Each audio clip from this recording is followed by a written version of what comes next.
Good morning, children. Welcome to English class. Let's continue with our textual activities of third unit. Read the following sentence. Polia's husband learned not only how to write his name but also how to be a successful officer. We can split the given sentence into two. That is, Polia's husband learned how to write his name. The next sentence, he also learned how to be a successful officer. These two sentences can be connected by using not only but also. These two sentences can be connected by using not only but also. That is, Polia's husband learned not only how to write his name but also how to be a successful officer. And one more thing, children. In these two sentences, that is, Polia's husband learned how to write his name. He also learned how to be a successful officer. In these two sentences, the subject is same. What is subject? What is subject of a sentence? Subject is the doer of the action. Subject is the doer of the action. The basic structure of a sentence is subject, verb, object. Subject is the doer of the action, verb is the action, and object is the receiver of the action. I used to give you the example, that is, teacher teaches the students. Here, teacher is the subject, teaches is the verb, and the students are the objects. So, here in these two sentences, the subject is same, that is, Polia's husband. He is the subject and the subject is same in these two sentences. Now listen to this sentence. The sun gives us light. It also gives us heat. We can combine these two sentences using not only but also. That is, the sun gives us not only light but also heat. And in these two sentences, the subject is same, that is, the sun. The sun gives us light, it also gives us heat. That is, the subject is same in these two sentences. Now, look at another sentence. The moon gives us light at night. The stars also give light at night. Here, in these two sentences, is the subject same? No, the subject is not same. In the first sentence, that is, the moon gives us light at night, the subject is the moon. And the second sentence, the stars also give light at night, the subject is here the stars. That is, the subject is different in both the sentences. Now we can combine these sentences like, not only the moon but also the stars give us light at night. Not only the moon but also the stars give us light at night. That is, children, if the subject is same, we use not only but also to combine the qualities. Here, the sun gives us light, it also gives us heat.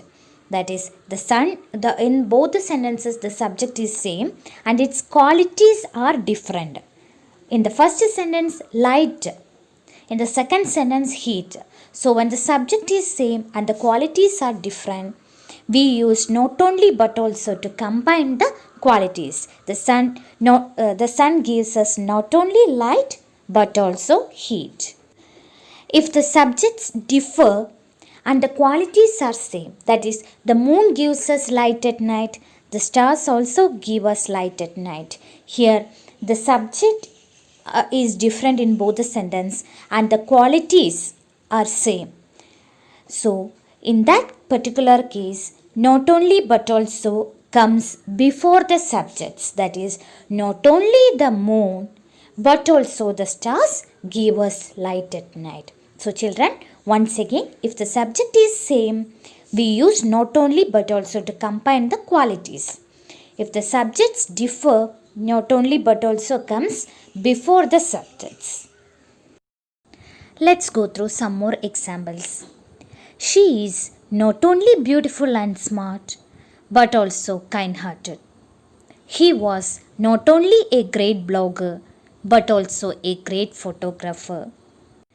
I teach not only English, but also science. He can make not only crepes, but also pancakes. He has taught not only well, but also humorously. He was always online, not only in the daytime, but also at night.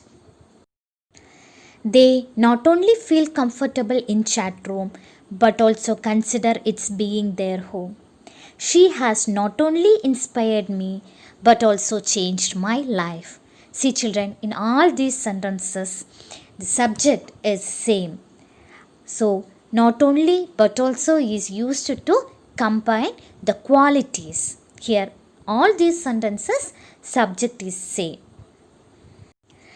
Now, read the passage given here. We know that the internet is quite common today, but it can be either a blessing or a curse. It depends on how we use it. When we browse, we may find a lot of things. They may be either useful or abusive. Either restrict the use of the internet or stop going online and continue using the other sources of information. We must be discreet in our action. Now, examine the use of either or in the sentences. Children, what do you notice? Or when should we use either or in a sentence?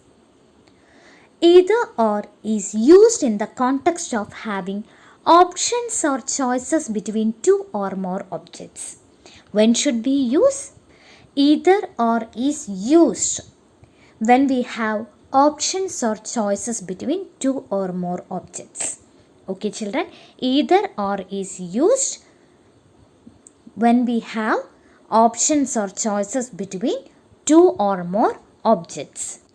And children, either or is used to combine two parts of a sentence or two sentences. Look at the sentence, children. But it can be either a blessing or a curse. Here, either or is used to combine two parts of a sentence. And look at this sentence. Either restrict the use of the internet or stop going online and continue using the other sources of information. Here, either or is used to combine two sentences. So, either or is used to combine two parts of a sentences or two sentences. And when should we use either or? Either or is used in the context of having options or choices. Having options or choices between two or more objects. Children, one simple example I can cite here now. That is, you can use either pen or pencil in exam. That is, you can use either pen or pencil in exam. That is, your choices. It shows choices between two objects. Let's go through some more examples of either or. Either he or she cooks dinner. Life is a horse, and either you ride it or it rides you. You can either come with me now or walk home. They don't have enough time. They can either have breakfast or have a shower. You can either call me at home or at the office. I will either write to you or phone you next week. Now, look at the sentences from the passage, the story of messages. The riders of the Pony Express were chosen for their lightweight as well as their riding ability. Most of them were young boys. Now, the given sentence is rather lengthy. Let's split into two. That is, the riders of the Pony Express were chosen for their lightweight.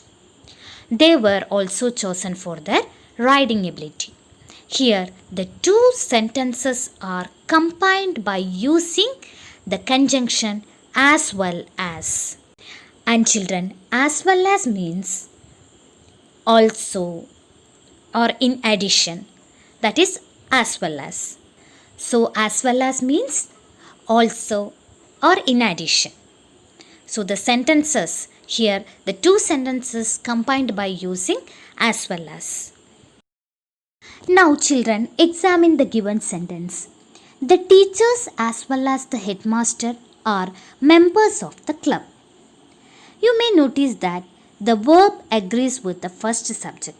That means children, you know very well that in simple present tense, that is simple present tense format, subject plus verb plus object. Simple present tense format, subject plus verb plus object. Teacher teaches the students. Teacher subject, verb teaches, student object. So simple present tense means subject verb object. That is the format. In simple present tense, if the subject is singular, add s or es to the verb. And if the subject is plural, only the V1 form.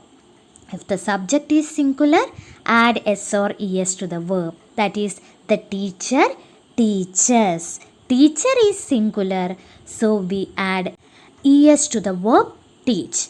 So children, if the subject is singular, in which tense? Simple present tense, that is subject plus V1 plus object. That is the simple present tense format. And the subject is singular, add s or es to the verb. That's why here said the verb agrees with the subject. That is here in the first sentence, the teachers as well as the headmaster are the members of the club. Here, which is the first subject? Here two subjects are the teachers and the headmaster. These are the two subjects in that sentence. So which is the first subject here? The teachers. So verb agrees with the first subject, that is the teachers. Teachers is singular or plural? Teachers, that is plural. Plural means more than one. So teachers, plural. That's why we used the auxiliary verb are, because we know that are is used with the plural. Are is used with the plural subjects and is used with the singular subjects.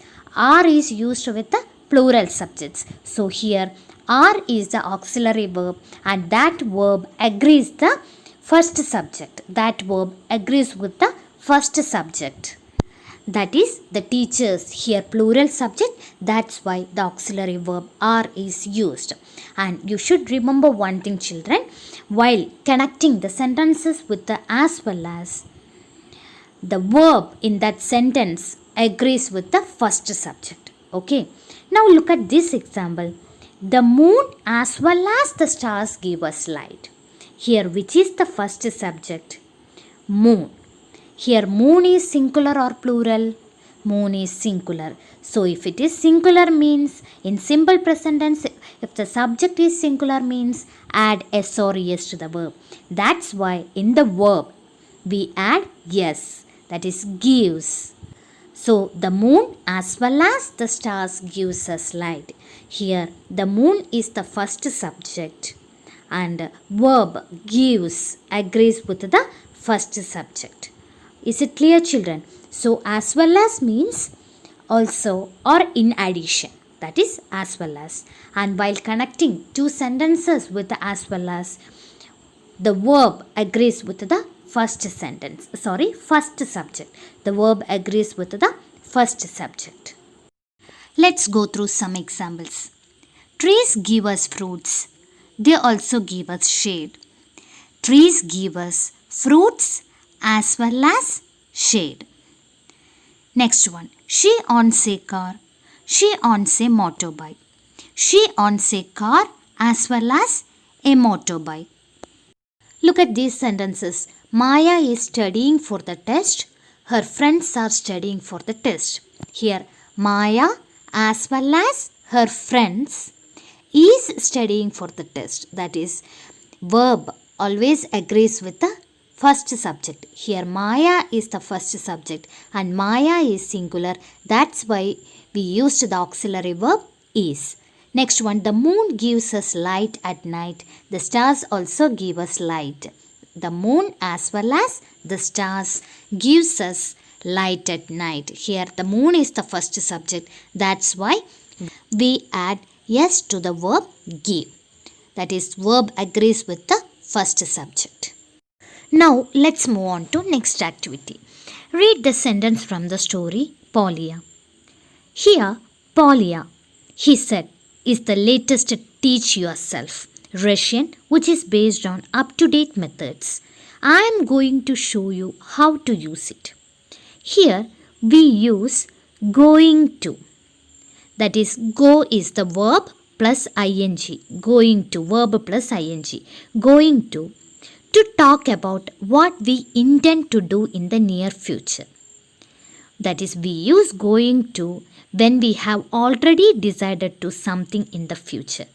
So children, going to can be used in planned future action. That is, we have already decided to do something. That is planned future action. Let's look at more examples. Peter is going to paint his house next Saturday. That is planned future action. Jack isn't going to travel by plane tomorrow morning. Is Frank going to visit the museum on Sunday? So, going to is used to show. Let's move on to the usage of action. Will. Look at the report from a newspaper. The US President will arrive in Delhi tomorrow. He will talk on the current financial crisis. He will not be here for long. You will watch live reports on TV.